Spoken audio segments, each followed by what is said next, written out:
This is the President McCormack Podcast with your host, Mark McCormack.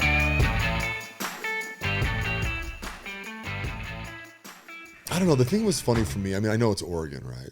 But like, there was a lot of diversity and equity and inclusion at the beginning of the program. And it was weird for me because I was like, why is this applying to this? You know, but I almost think the state required it to be part of the curriculum, you know? And it's not like I'm fine or against it or for it or whatever, right? It's just kind of like what it is. But I was really excited to get into the coursework and learn the chemistry of it and the dosing side, you know, because we talked dosing a few times, right? Yeah, absolutely. Which I'm telling you, man, I'm really on the side of 3.5 grams minimum in a punch. I would agree that you gotta go into the deep end of the pool. Mm-hmm. I think there's a tendency for people to wish to develop familiarity and comfortability with the medicine, and they would assume that that's the practical, safest way to approach things. And unfortunately, they're mistaken. Yeah. Ultimately, the intention of often people's first experiences is they need to learn to surrender. Mm-hmm.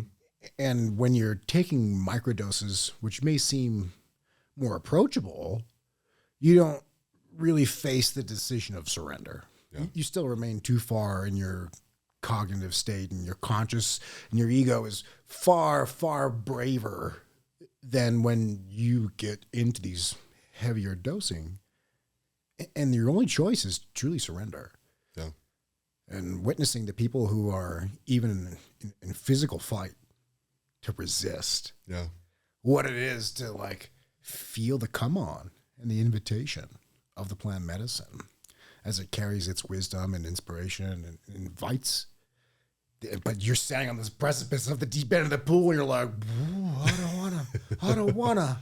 Yeah. But therein lies the first lesson, which is to truly surrender. And then once you do it, immediately the whole body even just is like, oh yeah.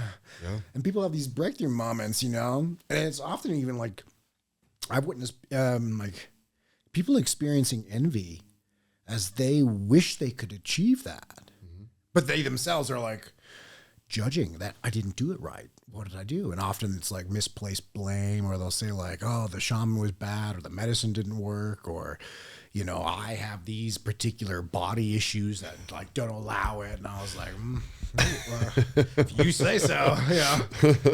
You know. So you're more experienced than me, but now that I've been in this for a couple of years, it's like, stop giving me shit. Like, when people act like that, I'm like, you are just hurting yourself, you know? And I feel like when they do have that breakthrough moment and they're sitting in it and they're just like, oh, wow, this is not what I thought it was. And you're like, yeah. So now let's get into you. Because the surrender is actually surrendering to you. Would you agree with that? Beautiful. Yeah, I would say so. Yeah.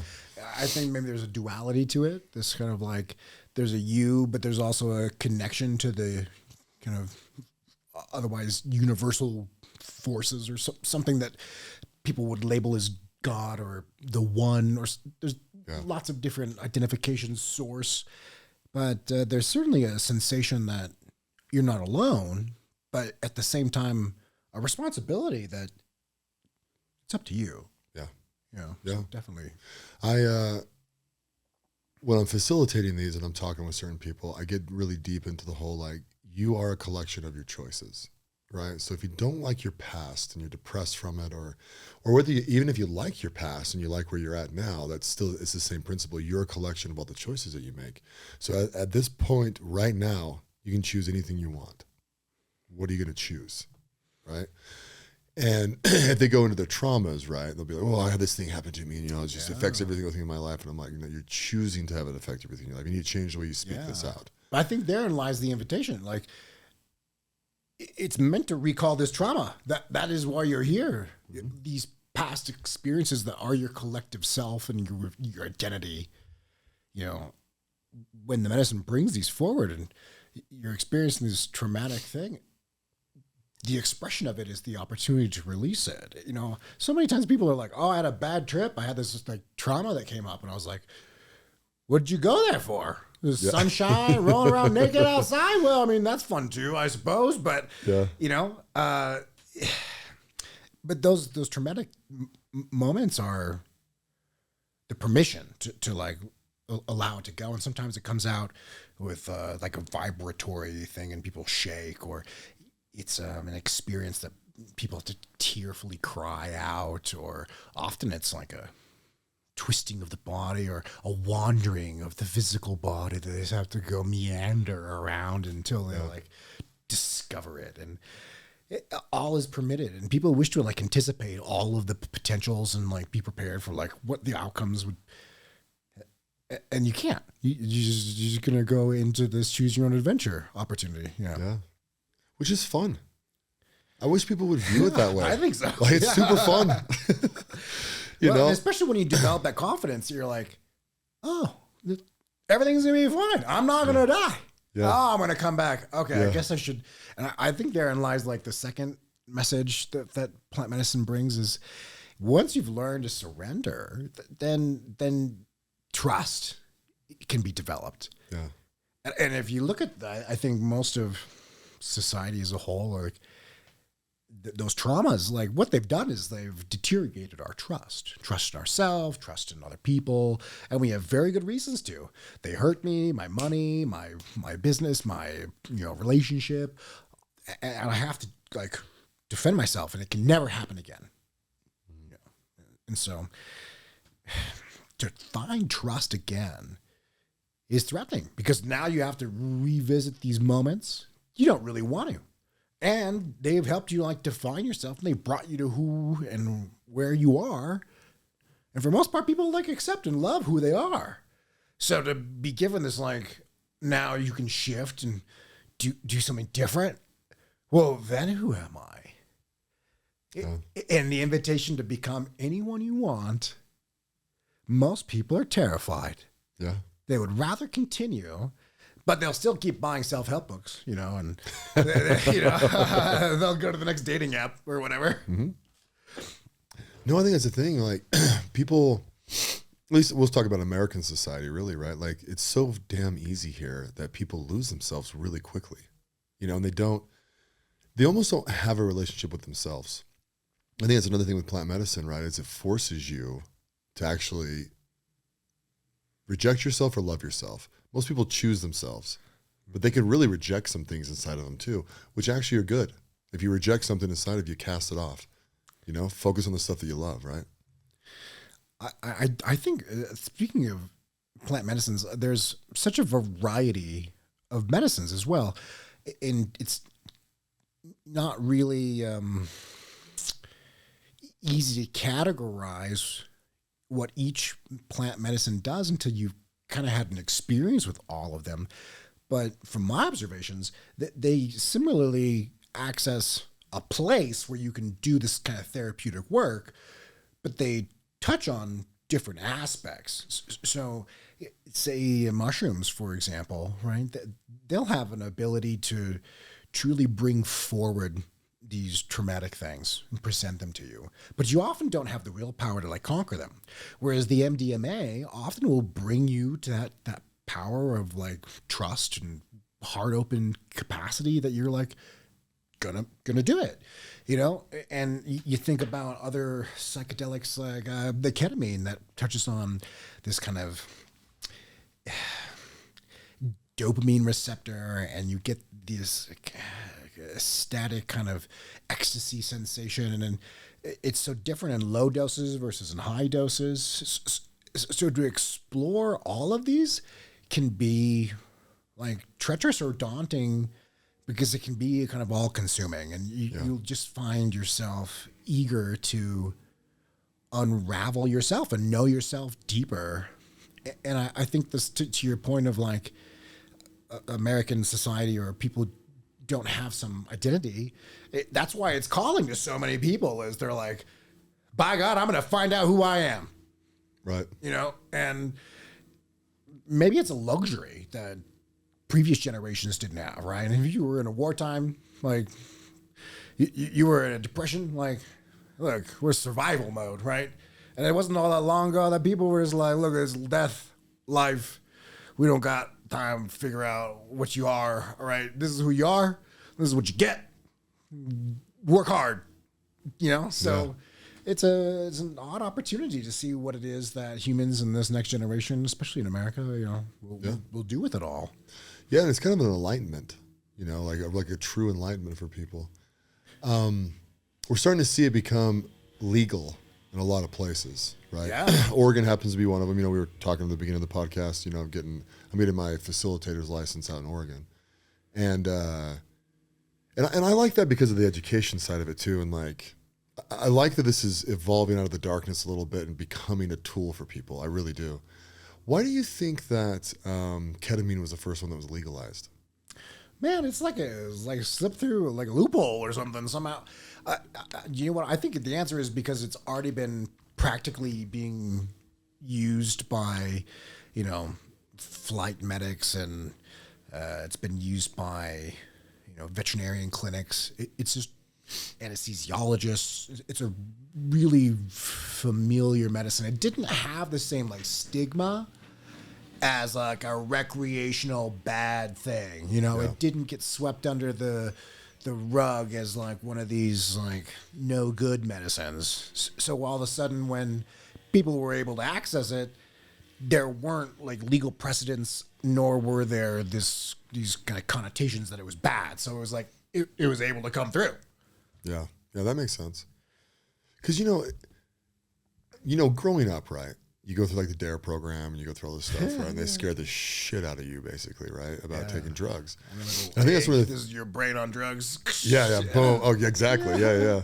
And in some aspects, they're right. You start doing heroin and meth and anything. You can wreck your life. You can really wreck your life with any compound, right? It's one of the things I'm trying to teach my kids right now. It's anything you put in your mouth is just a chemical compound. Yeah, cheeseburgers will do it to you. Right. Yeah. Opious amounts of sugar will freaking take you out quick. Yeah, sure. And it's funny, right? Because I remember when medical marijuana first kind of came out, right? And I hadn't participated in it, and I had listened to the people argue about it, right? Well, this is medicine. God put it on this planet. It's a freaking plant. It's a plant. It's a plant.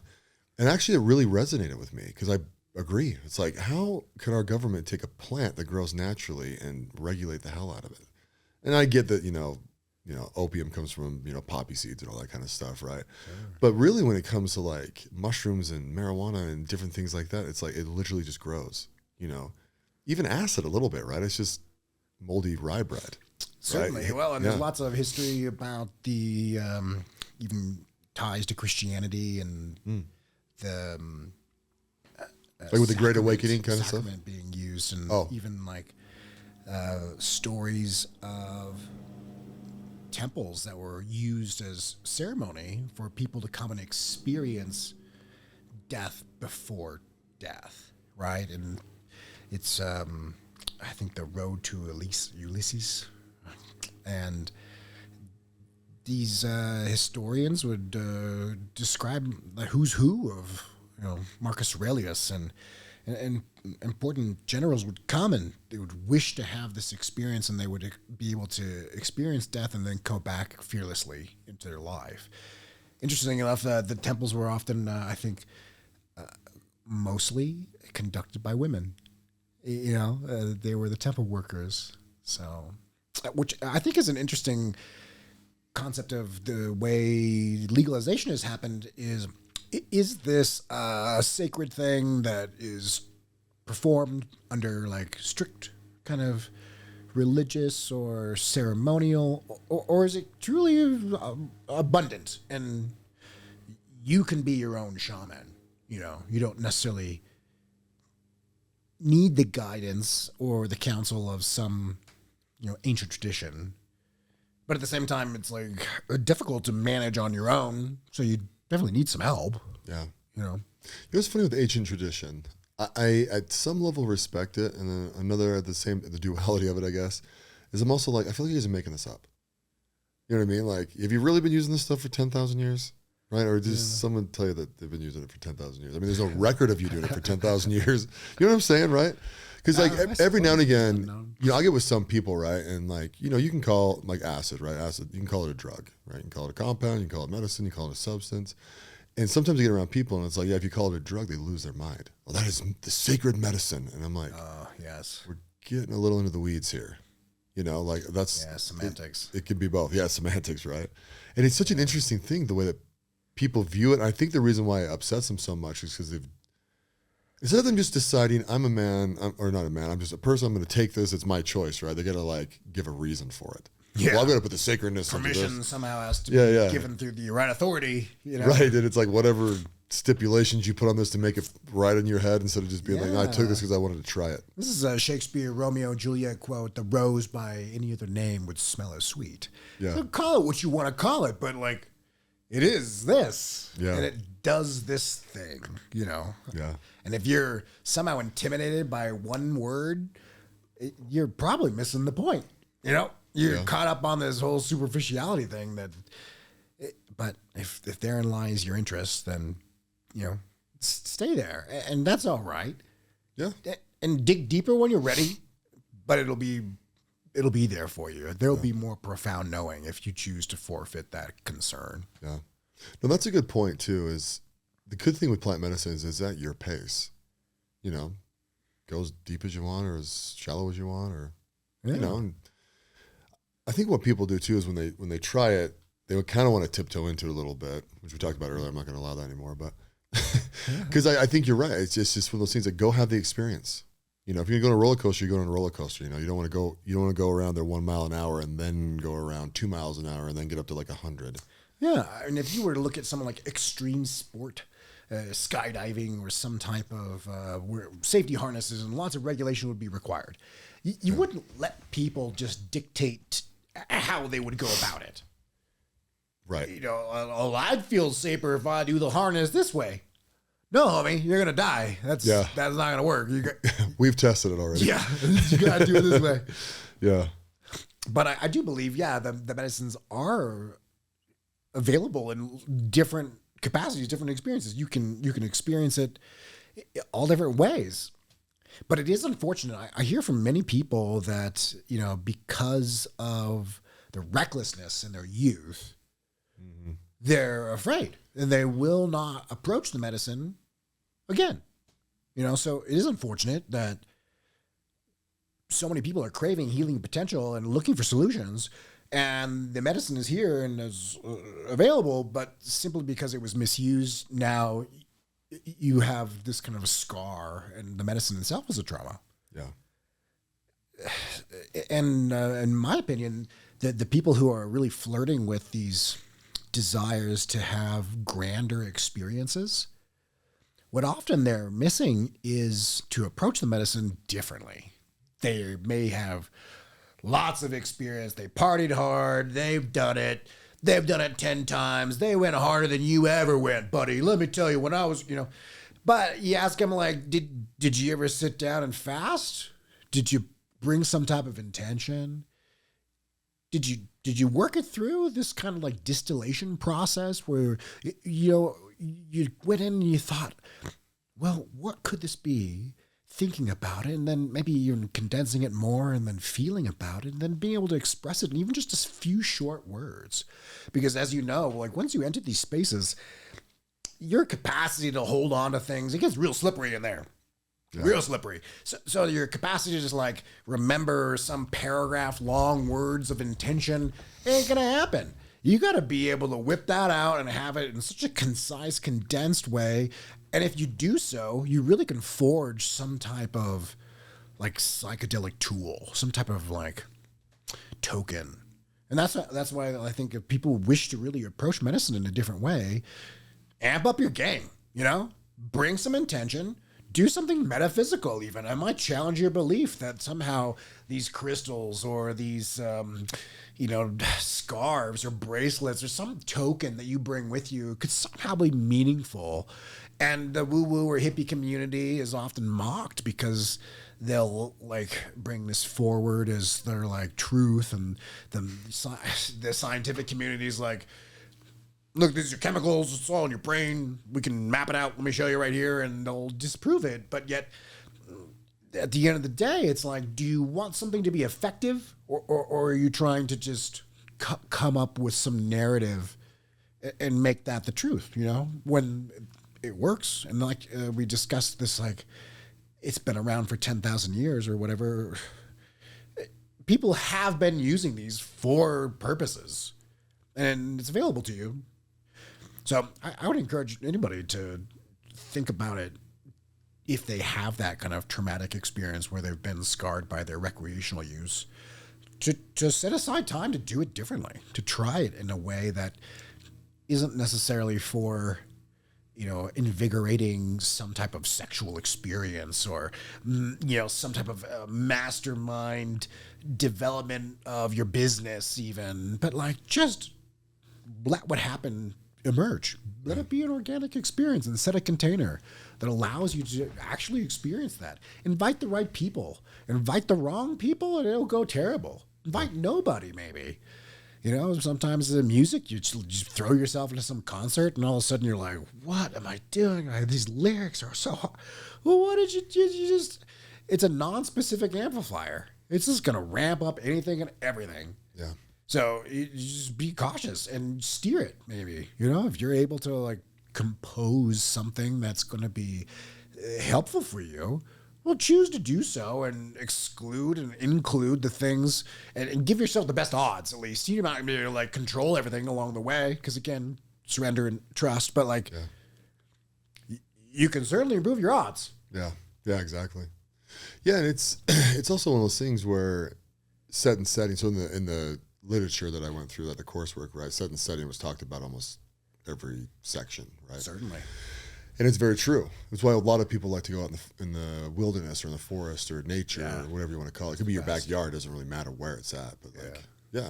So in fact, I have a friend who's got a teepee in her backyard, and it's a dope teepee too. And she's like, I'm going to do one of these here. And I'm just like, well, we'll see. But I'm like, man, it's pretty tempting. Sounds kind of fun.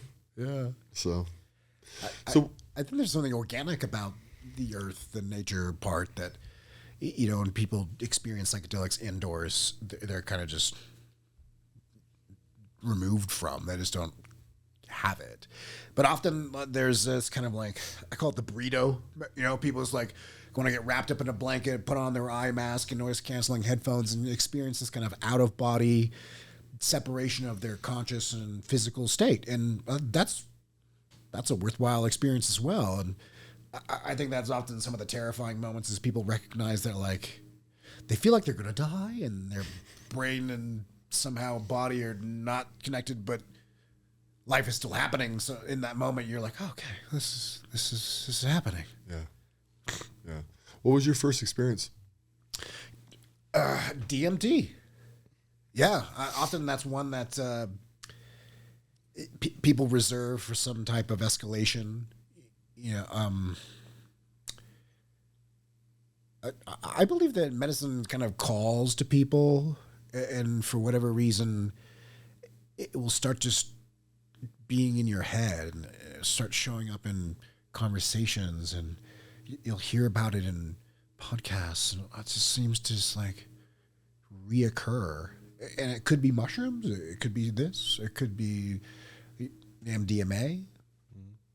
And I think that's what ultimately compelled me was I was presented with the opportunity and I had been hearing the call. And so I took that leap of faith and, there was really no going back. Yeah. So what was your DMT trip like? They're hard to describe. Certainly. Yeah. I grew up with a religious background, and it was later in life that I detached from that whole belief system.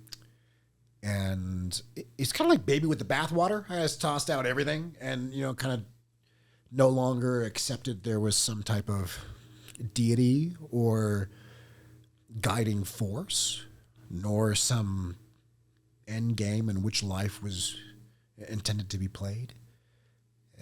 The takeaway from the DMT experience primarily was there's more out there.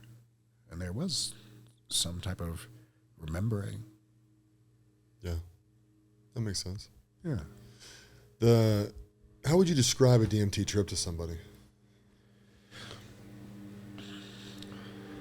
There's lots of anecdotal reports, it's so hard to piece together what people regurgitate because it's like trying to talk to a drunk person, and there's like they're not making sense, and you're just like they're trying to compose images and symbols as meaning and translate it into words. But I think there's a couple ways you could approach what the DMT experience is. One is to like express what happens physically, and physically, you kind of just remain docile. Your whole body just kind of goes limp, and yet you're conscious. But if you were to like check your body and be like, hey, is everything working? Is my systems online? It'd be like check. Everything would be fine, right? Yet at the same time, you're just had the sensation of being blasted off to this seemingly, other realm or atmosphere. Some people describe this sensation of being pulled by some cord, even from the center of their core, their body. So the physical sensations often involve some type of like temperature raising of your body, some increased heart rate. And these can be alarming as you feel like you're being accelerated. But again, surrender and trust.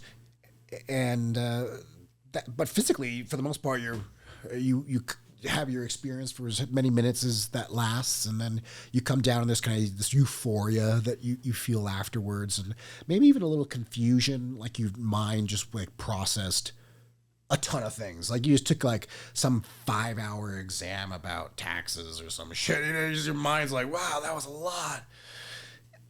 But I think outside the physical experience, there's this visual thing that happens, and it's usually very colorful and full of moving images. Often there's this report of sacred geometry. There's lots of expressions from people of connecting with entities or other beings or some type of identification that like other people are there. And sometimes it's an odd sensation because you feel observed in a way that you didn't expect. And sometimes you feel like you're not permitted to be there, There's often kind of this like jovial jester, kind of almost like teasing sensation that people will comment about. There's like, what you doing here? You don't belong here. What do we do? And they kind of want to play with you a little bit. I think as people experience DMT more often, they become familiar with that space, and then they feel more permitted, and they can interact more like they belong, right? I remember as I was in this religious upbringing, I served a mission, and I served in a foreign country. And in the beginning of my time there, it was obvious as I moved around, people identified me as somebody who didn't belong, like I could barely speak the language. White guy, I was in Mexico. Yeah. But as time went on, I began to like speak the language well, understood the culture, and more there was like, oh yeah, you're chill, we got you. Yeah, you're cool. All right, you can hang out here now. Yeah. Yeah. So I think visiting any type of foreign space could be, comparable. For me, and I think for many people, you have a choice to identify the DMT experience as something more meaningful, as some type of connection with God, source, deity, whatever. Or you can completely express it as a chemical reaction that happens in your mind, and there is no real entity there, but you have this hallucination, and it's completely fantastic. And I don't necessarily believe there's a right or wrong expression there, but there's certainly a lot of interest in people discovering which of the two is the case. Yeah. That makes sense. So if you were advising someone feels called to the medicine but has no idea where to start, what substance would you tell them to take first? Oh, I would say choose the thing that calls to you, I suppose. I would also be interested in kind of what their maybe trauma or challenge that they would like to overcome, because like I said earlier, I think they do slightly different things, even though they may bring you to a similar place. So for folks who are, looking for some type of suicidal depression, major traumas and such, this ketamine therapy has been tremendous for that, and often mushrooms can be very challenging because it brings forward those things, and you may not be ready for something quite that way. For people who are in some type of like marital conflict and people who have difficulty with relationships, the MDMA is awesome for people to be able to like sync up and have the same kind of like heart wave happening. And for whatever reason, they can like speak their love language of their partner. They can understand, and they can somehow like almost finish each other's sentences. And you come away with this like, I didn't know you loved me like this. Oh, I didn't know you loved me like this. We can make this work after all. Yeah. Oh, we don't gotta get divorced. Nah, we're great. Yeah. Whereas if you just want to chill and smoke some pot and hang out and eat too many snacks and giggle a lot, you'll have a great time and have a great memory about what it was you experienced, and that's wonderful too. Yeah. So I don't think there's like a right way to start. Yeah. With any one of them. I think there's certainly some that just need more understanding. I think like you can be put in really some vulnerable situations with the MDMA, and people make some really radical choices because of the like ecstasy that they feel. I feel like ayahuasca is another one of these examples where people will go through these massive transformations because of their choice, and it will radically change their lives, and everyone around them is like, are you okay? Is this good for you? But they are just so profoundly certain because of what they were told in this vision quest, So I think if you're going to tiptoe into this, or you're going to go deep dive into this, however you're going to approach it, you got to understand that you might be facing change. And if you're not really looking for change, then this might not be for you. Yeah. And all this like healing you're expecting may not look like what you thought it did. So like, buckle up, and this is where I think your bravery comes into play, and truly your courage is tested. And I think this is why the tribal nature of it was used as initiation rites. It was used as a way for presenting that life can be lived, and no longer are you in a capacity of this diminished childhood, but you're a man or you're a woman now. You have the right to do something. And I feel like that's maybe what you're commenting about American society is like we've kind of detach ourselves from any type of like hard, right? This initiation rites, and religion has proven to be so corrupted. And as much as there's wonderful family values and community and certainly lots of belief that happens, I think ultimately this story of religion is belief is powerful, but you don't need religion to have belief. And spirituality exists regardless of some type of set of guidelines, dogmas, or rhetoric.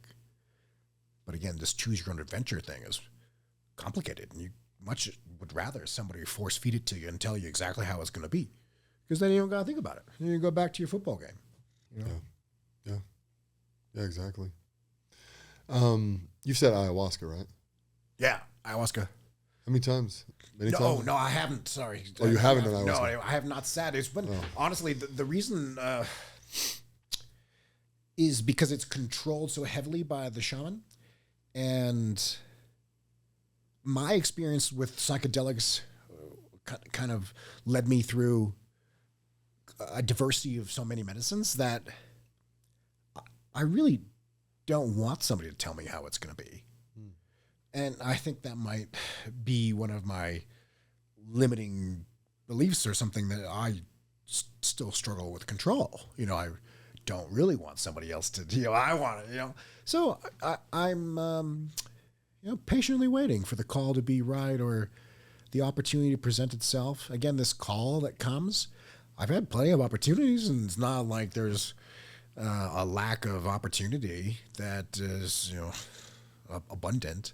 Yeah. But at the same time, the chemical composition that is ayahuasca, it can be kind of like replicated, or the sensations can be reached. I think a lot of the, like I said, these medicines, although they do slightly different things, they bring you to the same place. So, but yeah, the vulnerability, the requirements, the rules, there's so much like you got to sit there, you can't touch anybody, you're just going to listen to this person who's going to sing and dance, and like they're going to control the airwaves, they're going to control the vibe, they're going to ensure that like as you journey, you're kind of protected by this like all-encompassing, narrative and vibration, and I don't necessarily want that. So I've chosen not to. Yeah. Yeah, that makes sense. When I talk to people about psychedelics, what do you think the best way to prep for a journey is? I think physically, there's some important things you can do, like avoiding a lot of the heavy meats and dairies, and like often people's normal dietary, their regular food and stuff is kind of contradictory to experiencing the deeper blast off moments. So like if you can avoid eating meat, for a few days or weeks, even lots of hydration and lots of water. I think there's also something to be said about the dedication, kind of like, this is important to me, so I'm going to make some intentional shift in what I do.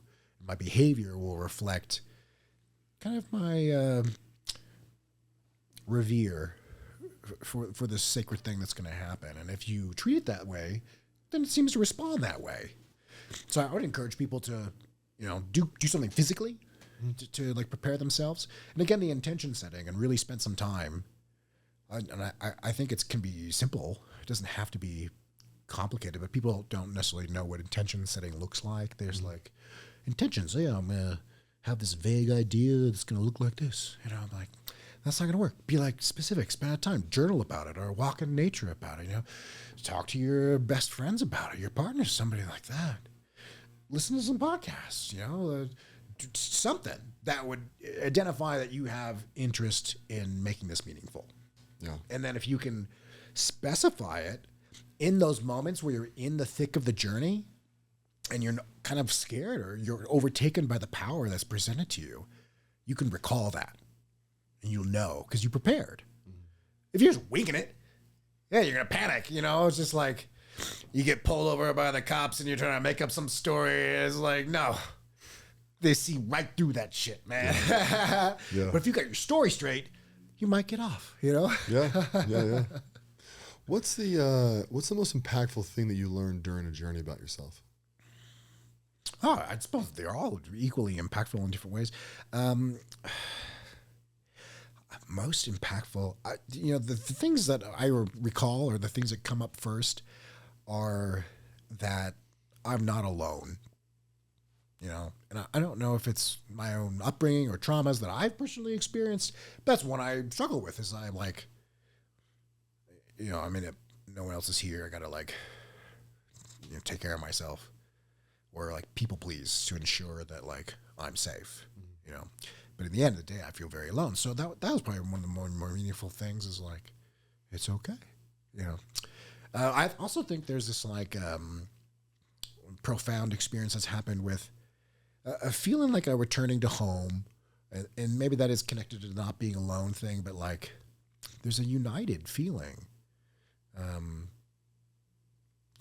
Likewise, it's also presented some real hard truths, because you see yourself in a way that otherwise you didn't really have the capacity to see yourself in. Mm-hmm. And sometimes it's ugly. And, like you'd mentioned earlier, it's the opportunity to shift right now. You could do it. You can change today if you wish. Yeah. So the kind of like profound experience that I had with plant medicine helped me understand that I think I lived in a really patriarchal, masculine world, and I wish to kind of change that. I didn't want to be so egotistical. I didn't want to just wield this power that I have just because I can. I got a degree, I got money, I can boss people around, I got all kinds of authority. Stop me if you can. And I was like, oh shit, that's kind of ugly. You know? So embracing what maybe a more feminine expression. I think we all have a conscious and unconscious side of us, or a masculine and feminine parts of ourselves, not necessarily gender, but like energetic, that is represented by these tones that really we identify as masculine and feminine, but these are just kind of two opposite forces. So it was the kind of awakening that there was this like, you could do the other one. How would that feel? How would that look? How would that decide what you do next? And it kind of was like an upheaval of my life. And I stopped doing the same kind of like business. I stopped kind of caring about the same ambitions.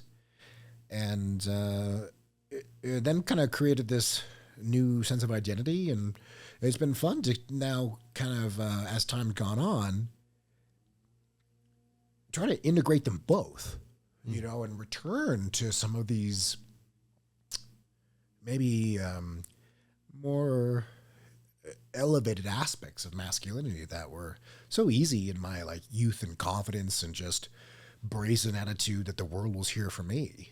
And, you know, often people would express to me that I was egotistical or that I was entitled. And my challenge to them was always like, well, I just think it's the best idea. I'm open to like all suggestions, but like, I'm just here telling you what it is that I think. You're welcome to like raise your own opinions too. I'm not here to like tiptoe around everybody to make sure everybody's ideas are like, just speak up. I know. Yeah. But as I witnessed the like, I don't know, the overreach that sometimes that allowed, I gave up on it. Like I said, baby with the bathwater. So as I embrace more of this, like this maybe feminine or unconscious parts of myself, the work is then turned to kind of reuniting with those, you know, best principles and parts of me that like some of the entitlement is not necessarily bad. Like, yeah, the world is here for you. Trust it. Live large. Be fearless, you know, and at the same time, have an open heart, give what you can, care for other people, you know? Yeah, the masculine is just like, I'm going to hunt and kill, we're going to destroy, we're going to take over. Yeah. And the feminine is like, we're going to nurture and we're going to ensure the generationals are all taken care of and we got to watch out for each other, you know? So like, but if you can have both, man, life becomes pretty damn amazing. Yeah. Yeah, absolutely. Given that vein, if someone's out there and they want to explore this, what's the best source of information for them to look at each individual? Man, there's a lot of information out there. Yeah, there's a lot. I'd say going to the places that you already feel comfortable and informed, like if you have trusted friends or if you have, you know, podcasts or some type of channel that you're already kind of familiar with, because a lot of it's just like finding the language that you can understand, right? Like that kind of like handles. So like if you can understand the wording and how that person expresses it, you're more likely to be able to onboard it and then use it. Because there's so many different expressions. Like if you're into this like woo-woo stuff and you speak that language, and that isn't like a dismissal to say woo-woo. I just like, that doesn't land for everybody. Some people really want a scientific, like broken down, give it to me in this like chemistry, and great. Then that's your road. Take that one. And not to mean that you can't explore others later, but if you're looking where to start, do that. You know, it doesn't have to be the opposite one. You don't have to go into it and think, well, this is all, a scientific process, even if you're really feeling compelled to have it be a spiritual thing. And vice versa. Just if you're a spiritual person, it can be whatever it is that you need. Yeah. Because ultimately that is going to take you to the same place. Yeah. And that's the invitation. So I would think in a diverse opinion too, right? Right. Yeah. Don't just get one. Yeah. I mean, it's like 3 or 4. shopping around, right? You go and the salesman makes it real appealing that you should buy this product and not talk to anybody else. The competition, they're horrible. Right now is the best time to buy, Yeah. Yeah, absolutely. I always tell people too, it's kind of an extension of meditation. I think people should learn, you don't have to master anything, but like you should get good with yourself inside meditation. And then, because I feel like a lot of times too, when you're on plant medicine, you end up doing the same types of things when you want to go inside and find peace, right? So even if you're scared or you're nervous or like the come up's hitting you or like whatever, you're having a conversation with someone, you liked it, you didn't like it. If you can go back and center yourself over and over and over again during the journey, I think it just lends to that meditation in real life. So definitely, like if you're at work, right, and you're stressed out or you got something going on or your spouse has dropped something on you, like if you can self-regulate, it's a key to life, really. I found that, like, because of my psychedelic experience, when I started experiencing like physical extremes, like the cold plunging or extreme heat or these like endurance things that would happen through athletics, I would reach this kind of similar state that seemed really familiar or comfortable to me. I'm like, oh, this is like when I was out of body and I was terrified and thought I was going to die. Mm-hmm. And I'm not, so I can calm myself. And so even though I'm sitting in this freezing ass water and everything's, an alarm going off telling me I was like, I've been here before. This is all really familiar. Yeah. And some people would be like, how long you been doing this? You've been doing this a long time? I'm like, no, it's like my 3rd time. They're like, oh, wow, you're really good at this. I'm like, no, I just got high a lot. I can find peace in anything. Yeah, exactly. Well, my friend, we're at the end of the podcast. I appreciate you sharing and inviting me. It was a pleasure to, I think that's one of the calls to the medicine. Maybe this is a great way to end, is that that's kind of the message, I think, at the end of the day. And most people do feel this like encouragement to share, and often want to become like missionaries of the medicine. Yeah. And I'm no different. So like it's been a piece of my life. So thank you for the opportunity to pass along what it is that I've discovered. Oh, absolutely. Yeah. So to end this, though, I ask everyone for their best advice. So I need your best advice. It doesn't have to be about psychedelics, just anything. I believe that you should live every day like it's your last, to live courageously, to fear not. What you have within you is everything you need, and you really don't have to doubt. But fear is so overpowering, but the moment that you can overcome that, the world's your oyster. Yeah. So, yeah. Awesome. Perfect. Well, thank you. Thank you again for coming on. Excellent. Thank you. Appreciate it. Thanks for listening to the President McCormack Podcast, brought to you by McCormack Foundation, Saxton Fund, ADP Lemco, and Professional Floor Systems. Make sure you subscribe to the podcast and keep up with Mark on Instagram @President McCormack.